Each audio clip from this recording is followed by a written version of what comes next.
La renovación ha de alcanzar a toda la Iglesia.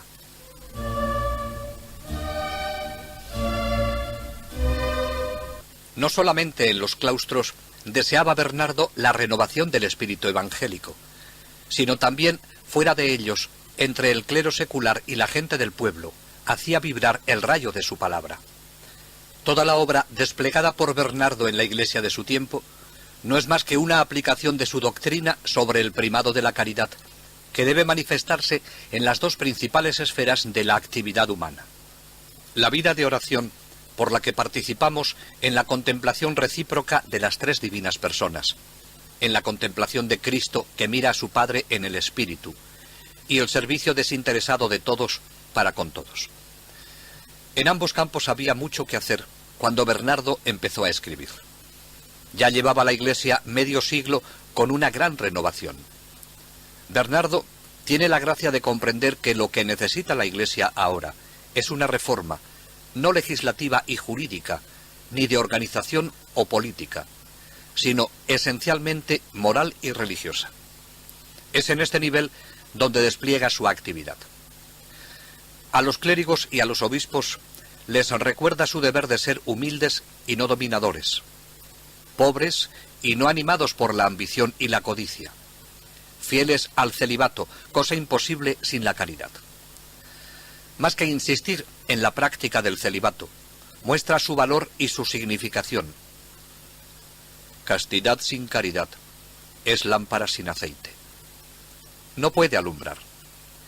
Por eso Bernardo no ve en él sino una forma de pureza de corazón. Esta consiste en dos cosas.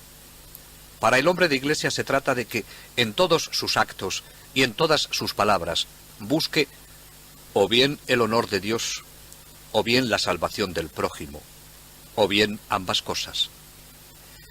Entendida en este sentido amplio, la castidad implica la pureza de intención y el desprendimiento en relación con todas las codicias y ambiciones terrestres.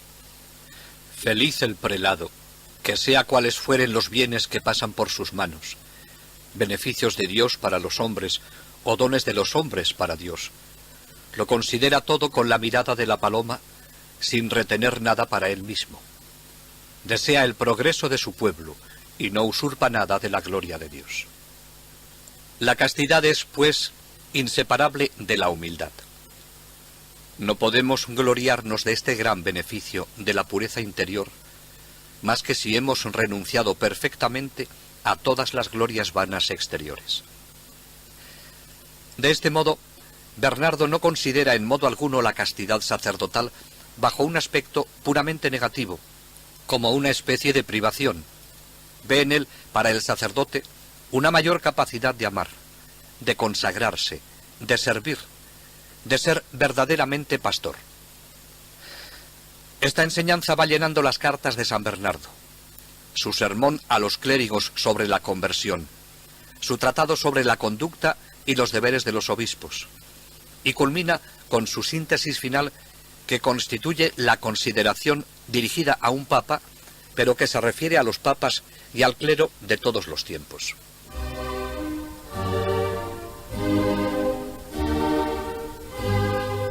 La apología vale a Bernardo la estima y la amistad de varios prelados. Su autoridad es tal que el arzobispo de Sens le pide un tratado sobre la vida espiritual de los obispos. Ante esta petición, Bernardo se pregunta: pero, ¿quiénes somos nosotros para escribir con destino a los obispos? Pero enseguida añade: ¿y quiénes somos nosotros para desobedecer a los obispos?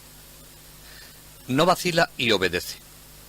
En esta perspectiva hay que entender lo que escribe.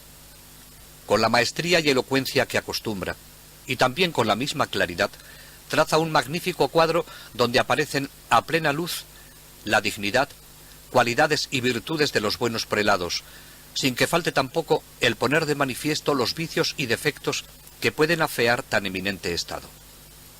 Este tratado tuvo una gran resonancia y produjo muchos frutos. Bernardo recuerda el deber de los obispos. Como buen mediador, lleva a Dios las oraciones y los votos del pueblo, a la vez que trae al pueblo la gracia de Dios y sus bendiciones. La virtud distintiva del obispo debe ser la humildad, que era la virtud más querida de Bernardo. Yo no sé por qué pacto la divinidad tiene costumbre de mantenerse cerca de la humildad, hasta el punto de que se ha revestido de ella para aparecer ante los hombres. Sustancia, forma exterior, ha tomado todo, haciéndonos conocer así la excelencia de esta virtud que ha querido honrar especialmente con su presencia. El obispo, dice, debe practicar el olvido de sí mismo. Debe estar muerto en su corazón y no vivir más para sí mismo, sino para aquel que ha muerto por nosotros. Contra el lujo de algunos clérigos dice: vosotros, sacerdotes del Dios Altísimo, ¿a quién queréis agradar? ¿Al mundo o a Dios? Si es al mundo, ¿por qué sois sacerdotes? Si es a Dios, ¿por qué, sacerdotes, vivís como mundanos? Si es al mundo a quien queréis agradar, ¿para qué vuestro sacerdocio? Nadie puede estar al servicio de dos amos. El que busca la amistad con el mundo se granjea la hostilidad con Dios. El profeta dice: Dios desbarata las fuerzas de quienes buscan agradar a los hombres. Quedan confundidos porque Dios los desprecia. Y el apóstol dice: si trato de complacer a los hombres, no podré estar al servicio de Dios. Por tanto, si buscas contentar a los hombres, no agradarás a Dios. Y si no le agradas, tampoco lo aplacarás. Entonces, ¿para qué te sirve, repito, la unción sacerdotal? Si, como indiqué, tratas de congraciarte con Dios y no con el mundo, ¿por qué pues el sacerdote tiene que ser como la gente? Si el sacerdote es pastor y el pueblo rebaño, ¿no deberá haber alguna diferencia entre el pastor y las ovejas? Si mi pastor se comporta como yo, que soy oveja, encorvado hacia el suelo, el rostro a ras de tierra, siempre husmeando, sin ideas e inquieto tan solo por llenar el estómago, ¿en qué nos distinguimos? Desdichado de mí cuando venga el lobo. No habrá quien resista ni quien se salve.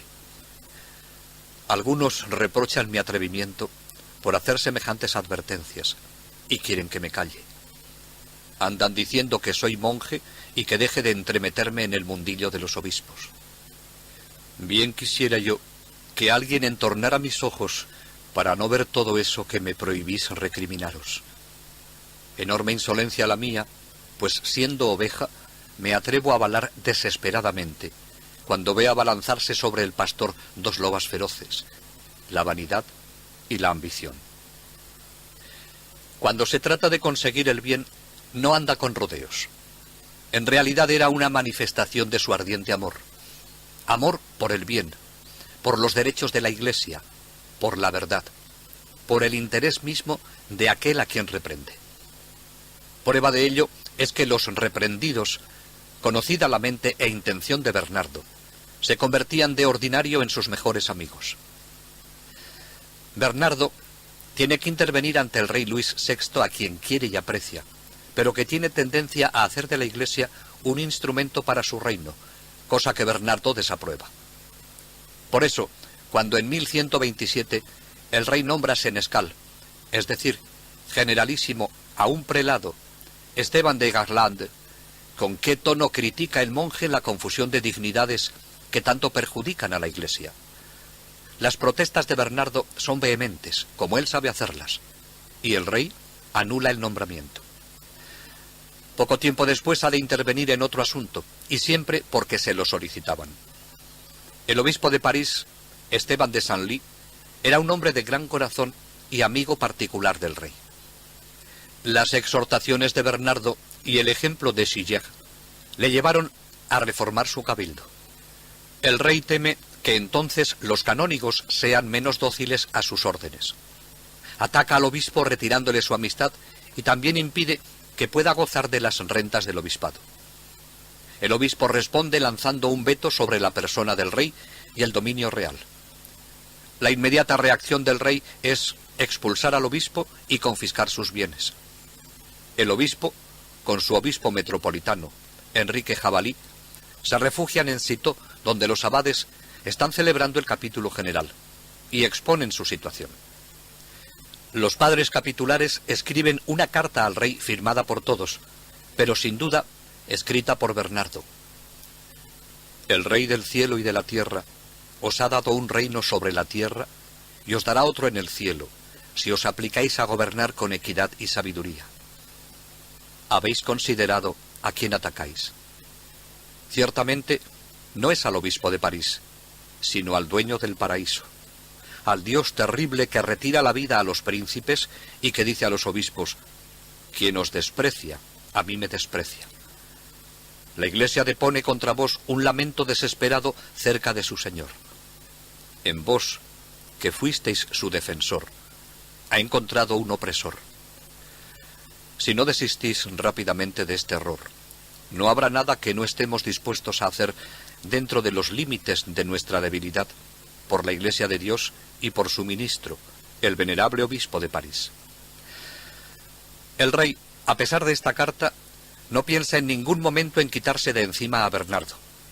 Es más, por 2 veces recibe a Bernardo y al abad de Pontigny, Hugo de Vitry, el amigo de infancia de Bernardo. Bernardo, que todo lo hace con un gran espíritu y que no oculta nada, remite al Papa Honorio todas las advertencias que hace a propósito de los asuntos que se le consultan, y también le envía esta. Al canciller de la curia romana, al cardenal Aimerico, gran amigo suyo, le escribía a Bernardo: los negocios de Dios son los míos. Nada de lo que pertenece al honor de Dios me puede ser indiferente. Y esa era la verdad. Él no se busca para nada a sí mismo, sino la gloria de Dios. Y aquí radica la fuerza y autoridad de todo cuanto hace. También el rey acudió a Roma acusando al abad de Claraval de que se arrogaba el ministerio de vigilar sobre las iglesias de Francia y el poder real. Estas son algunas de las frases de la carta. ¿Pues qué? ¿Nada bueno se ha de poder hacer sin él? Su mano se ve por todas partes. Se adelanta a los obispos, a los concilios, al mismo legado. Bien pronto, si no se pone remedio, usurpará Bernardo las prerrogativas del Papa y de los cardenales. El golpe estaba hábilmente dirigido. No es que al rey le preocupase la autoridad eclesiástica y de la Santa Sede. Lo que pretendía era que Bernardo no interviniese en forma tan eficaz en los asuntos de la Iglesia, y que de alguna manera él consideraba que perjudicaban a la corte. Con esta carta consigue que Roma levante el veto que los obispos habían puesto al rey. Bernardo no se calla, y con humildad, pero con sinceridad y valentía, escribe al Papa: la humildad, o más bien la constancia de los obispos, había conseguido dominar el furor del rey, cuando, oh desgracia, la suprema autoridad del sumo pontífice interviene y enaltece el orgullo, mientras echa por tierra la constancia. Pero lo que nos asombra es que se pueda dictar sentencia en un juicio sin escuchar a ambas partes, y que el ausente haya de ser condenado. En este caso, el condenado era el obispo de París.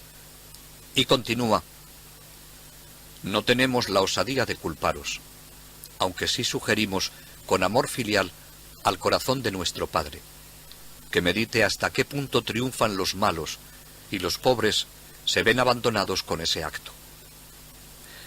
Y se lamenta: ¿hasta cuándo habrá de sufrir el pobre obispo de París los resultados de semejante acto? No podemos decirlo nosotros, Santo Padre. Sois vos quien ha de consultar vuestro corazón. Quedad con Dios.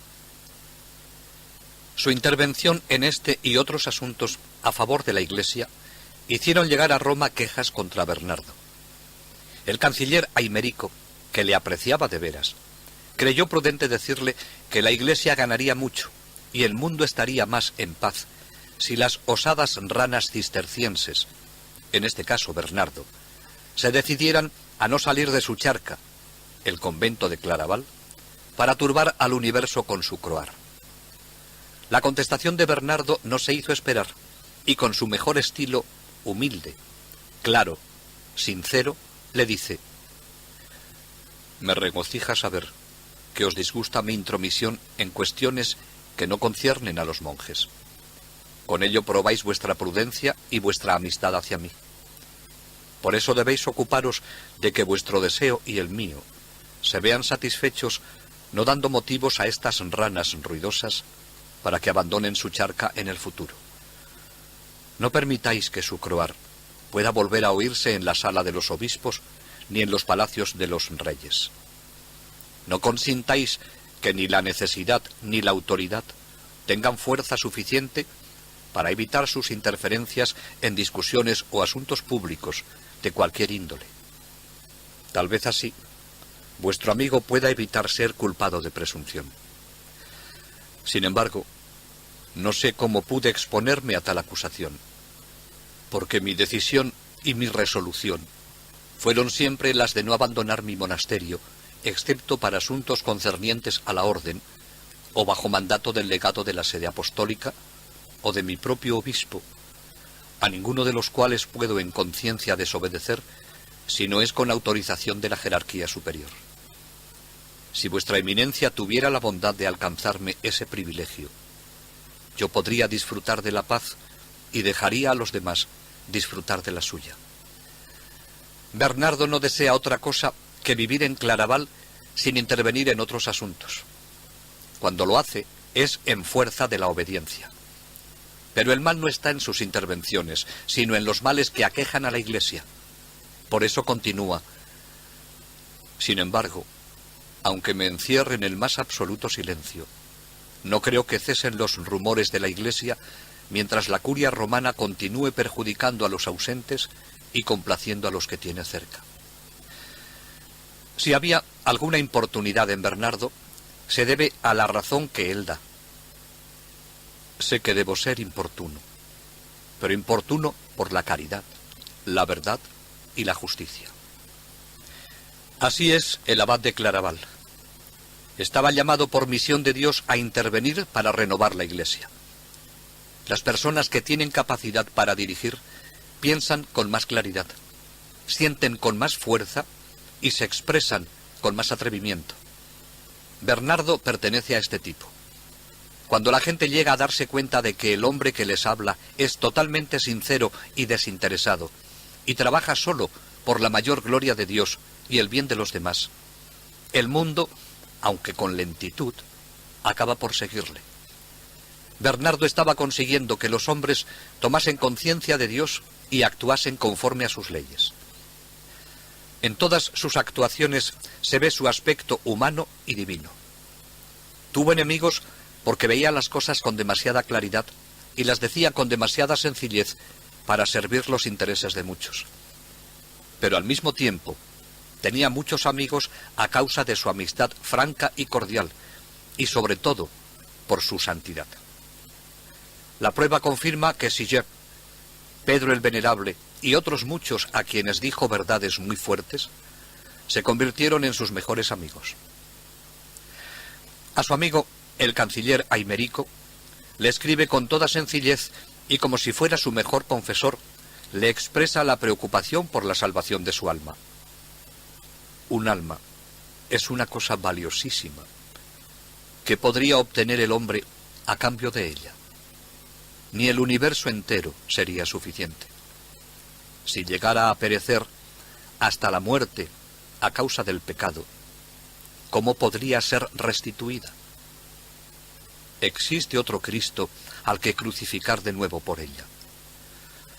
Yo quisiera que sobre este punto nunca olvidarais el consejo del hombre prudente.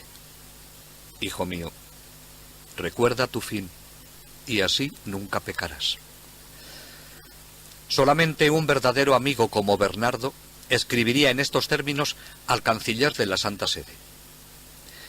Bernardo, en todo cuanto hace y dice, no quiere saber nada más que amar, y amar para él significa amar a Dios, y en él, y por él, a todo lo demás.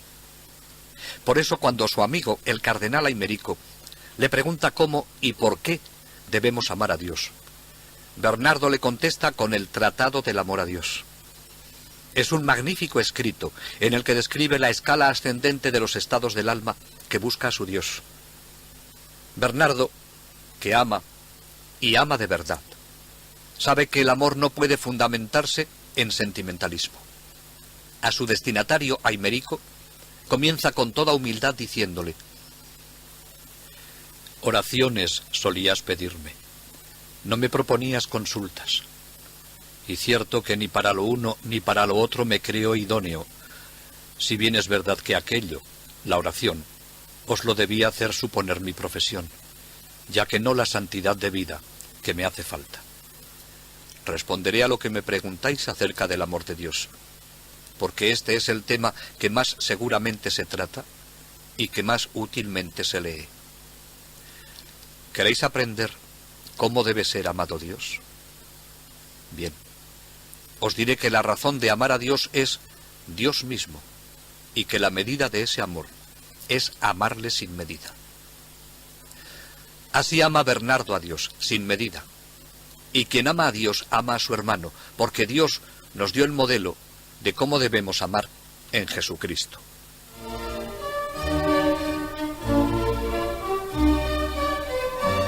En su deseo de renovación, no dejó al margen a los seglares, hombres y mujeres, ya que la Iglesia es la multitud de los bautizados.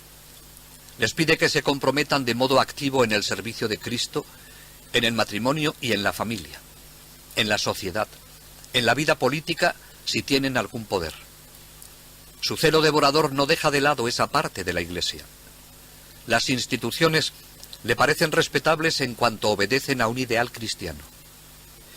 Los príncipes reciben su poder de Dios. Deben, por tanto, gobernar según su ley, proteger a los buenos, castigar a los malos, dar justicia a los oprimidos. Les invita a aprender a reinar según el modelo de Jesús.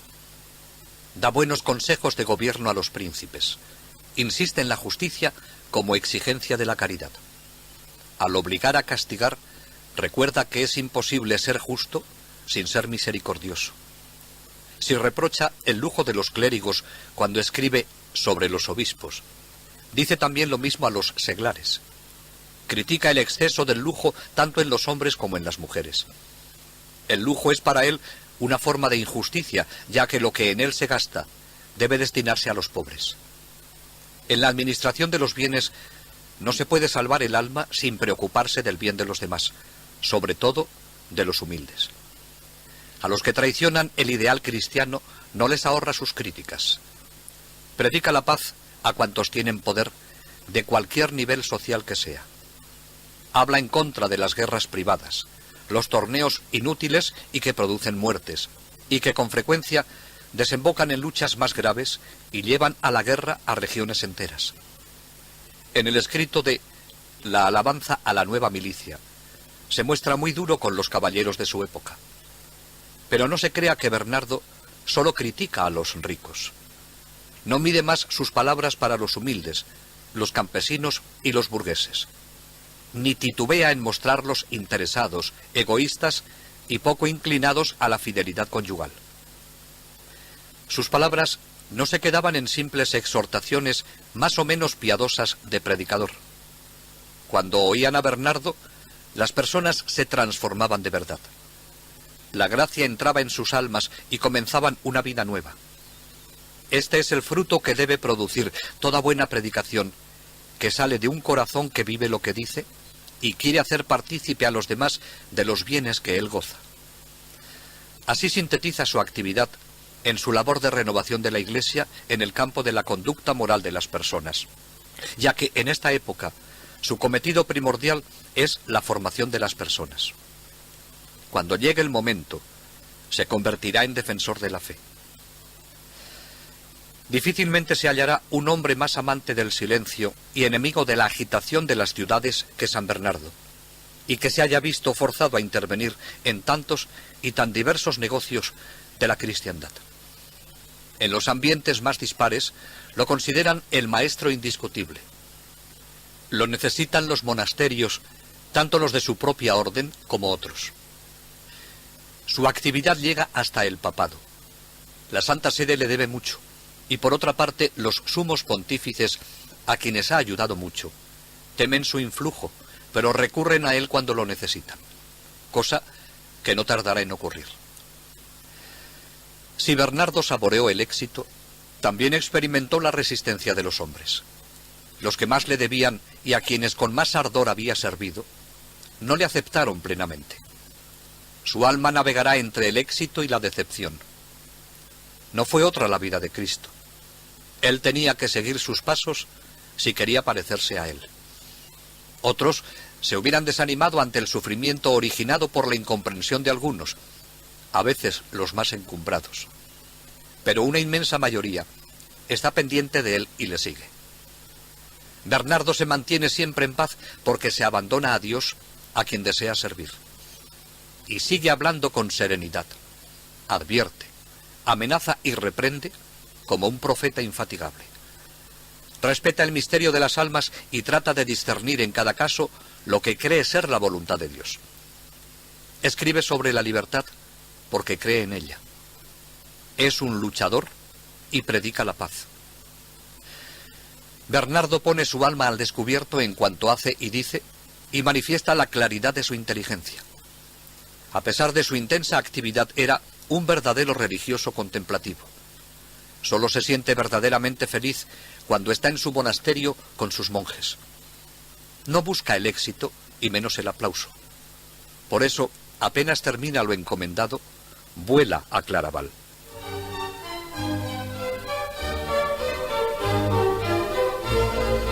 De nuevo se encuentra Bernardo en su querido monasterio de Claraval.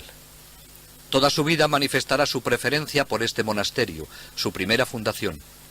Para este hombre, que pudo recibir los mejores obispados de la cristiandad porque se los ofrecieron y los rechazó, que podría vivir en París o en Roma, no habrá nada más querido que su monasterio de Claraval. Porque lo primero y lo último en Bernardo es que es un monje, y un monje contemplativo, y que su verdadero milagro consiste en formar hombres. Los aspirantes seguían acudiendo a Claraval, y acudían de todos los estamentos de la sociedad, hombres procedentes del más variado origen económico, intelectual y social, y llegaban a Bernardo para ser modelados en la semejanza de Cristo. Las fundaciones se multiplican y sus casas empiezan a estar en distintas naciones. Cada una de esas casas se debe a Bernardo, y cada uno de los monjes que en ellas habitan es hijo espiritual suyo. Su vida y la obra de su vida está en Claraval, enseñando a los hombres a amar a Dios y a impulsarlos a que le amen sin medida. Aunque sus obras externas deslumbren, la obra mayor es aquella que ni siquiera brilla. En Claraval, Bernardo modelaba monjes auténticos, con el mísero material de nuestra humanidad, haciendo que cada uno olvidase su insignificante persona engreída, para dedicar toda su atención a Dios. Toma a quienes desean seguir a Cristo y les enseña lo primero, a comenzar a ser agradecidos a Cristo. Claro que en su labor no estaba solo. Tenía excelentes ayudas en sus monjes. Aquel éxito espiritual de Bernardo ocasionó en el convento, como era natural, muchos problemas materiales. No fue siempre fácil dirigir una comunidad tan numerosa. Es verdad que tenía una excelente ayuda en su prior, Godofredo, que le sustituye cuando él tiene que ausentarse. Los administradores que dirigen todas las necesidades del monasterio eran sus hermanos Gerardo y Guido, una gran ayuda para su hermano, pues había que ocuparse en cuestiones de arriendo, de ventas de ganado, del cultivo de los campos, de las obras del monasterio. Y además, atender aquella inmensa obra de caridad de atender a los necesitados, que Bernardo no toma a la ligera. Así, durante una época de escasez en Borgoña, vaciará todas sus abadías para salvar a los hambrientos. El portero, su hermano Andrés, le facilitaba toda la relación del monasterio con el exterior. Las casas filiales de Claraval, hasta 1124, eran 3 fundaciones, pero a partir de esta fecha Continuamente tiene que hacer nuevas fundaciones, de modo que para el momento de su muerte había fundado 70 monasterios filiales de Claraval. Al frente de cada monasterio tiene que poner los mejores monjes para que puedan implantar y vivir el espíritu de Claraval. La importancia del abad y del maestro de novicios es decisiva. Bernardo ha visto durante estos años cómo ha vivido su hermano pequeño, Nibardo, el que podía haberse convertido en señor de Fontaine. No podía menos de reflexionar sobre lo que pudo ser el futuro de su hermano y el suyo mismo. Nacieron en un castillo, eran de noble linaje y estaban destinados a ocupar el puesto que los nobles ocupan en la sociedad humana. Y se transformaron en siervos. Pero al abrazar ese estado de humildad esencial, estaban tratando de abrazar el estado en que mejor podrían imitar lo que Cristo hizo por nosotros. Por nuestro amor, Jesucristo nació en Belén, vivió en Nazaret y murió en el Calvario. Y todo esto por amor a cada hombre. Y como el amor lleva a parecerse lo más posible a la persona que se ama, el hombre, al sentirse amado, se abraza con la humildad y la pobreza por imitar a Cristo. La humildad mira a Dios, no a los hombres. Y mediante la humildad, los hombres reconocen la absoluta dependencia de Dios. Es una virtud que convierte a quien la posee en adorador. Este joven Nibardo, a quien el mundo le ofrecía numerosas propiedades y gran prestigio social, quiso, a imitación de Cristo, siendo rico, hacerse pobre por amor a él. Fue lo suficientemente listo como para, a ejemplo de sus hermanos, rechazar tierras, castillo y fama para algo inmensamente mejor: entregarse a Jesucristo, amarle y seguir sus huellas. Todos aquellos años había sido un ejemplo en su empeño en luchar por parecerse a Cristo, por parecerse a Dios sin escatimar ningún sacrificio. Sabía que para llegar a santo había que pagar un precio. Sabía que las palabras de su hermano Bernardo carecerían de valor si la gente no pudiera contemplar su vida y ver que él no buscaba otra cosa que la gloria de Dios y el bien de los hombres. Bernardo, a quien acababan de pedir otra fundación, estaba dispuesto a hacer otro desprendimiento generoso a favor de la nueva fundación en Vaucelles, a orillas del Escalda, no lejos de Cambrai. Pensaba mandar a su hermano Nibardo de maestro de novicios. Había sido formado por 2 excelentes maestros de novicios. Su madre, que echó los cimientos de su vida espiritual y le proporcionó las ideas exactas sobre Dios y le enseñó a vivir conforme a ellas, y su hermano Bernardo, que habiendo recibido esa misma formación, le ayudó a desprenderse del mundo y lo impulsó a llenarse de Dios, y tanto el abad como el monje lo consiguieron. Muy asustado debió quedarse Nibardo cuando Bernardo le comunicó su decisión. Las ideas que este nuevo maestro de novicios tenía sobre Dios, sobre sí mismo y sobre la devoción eran muy evangélicas y muy caballerescas. Llevaba en la sangre este estilo. Lo que él había vivido lo transmitiría a los demás. Trataría de desarrollar en sus futuros novicios una devoción hacia Dios tranquila, profunda, fuerte, viril y oculta. Todo sin ostentación. La devoción que enseñaría a sus novicios sería un servicio caballeresco para con Dios, sin ruido, pero fuerte, silencioso, estable y bien fundado, para que en el futuro por nada pudiese tambalearse, puesto que estaban firmemente asentados en la roca que es Cristo. Los medios para conseguir esto eran también sencillos. Aquellos nobles dispuestos a serlo con su soberano tenían que manifestarlo especialmente para con Dios. Por tanto, debían tener un corazón dispuesto a entregarse totalmente en su vida de oración y trabajo. Desde esta perspectiva de humildad, entregarían su vida minuto a minuto por la gloria de Dios, el bien de la Iglesia y la salvación del mundo. Seguramente que Bernardo le recordó lo que ya vivía Nibardo, que María era el camino para ir a Jesús, que en la dificultad, en la duda, en la prueba o en la tentación, que él y sus novicios se acogieran a la Virgen, que nunca les abandonaría. Nibardo será un excelente maestro de novicios, duro pero no áspero, dulce, pero firme, ardiente, pero sin exageraciones. Será un excelente seguidor de Cristo y un ardiente amador del Hijo y de la Madre. Años más tarde, Bernardo lo nombró abad de una nueva fundación en Normandía, y parece que desde allí le encargó la primera fundación del Císter en España. El Benjamín de la familia de Fontaine creció y maduró en las adversidades que no le faltaron en la tarea que le encomendaron para gloria de Dios, pero nunca cesó de caminar con valentía y constancia en el seguimiento de Cristo.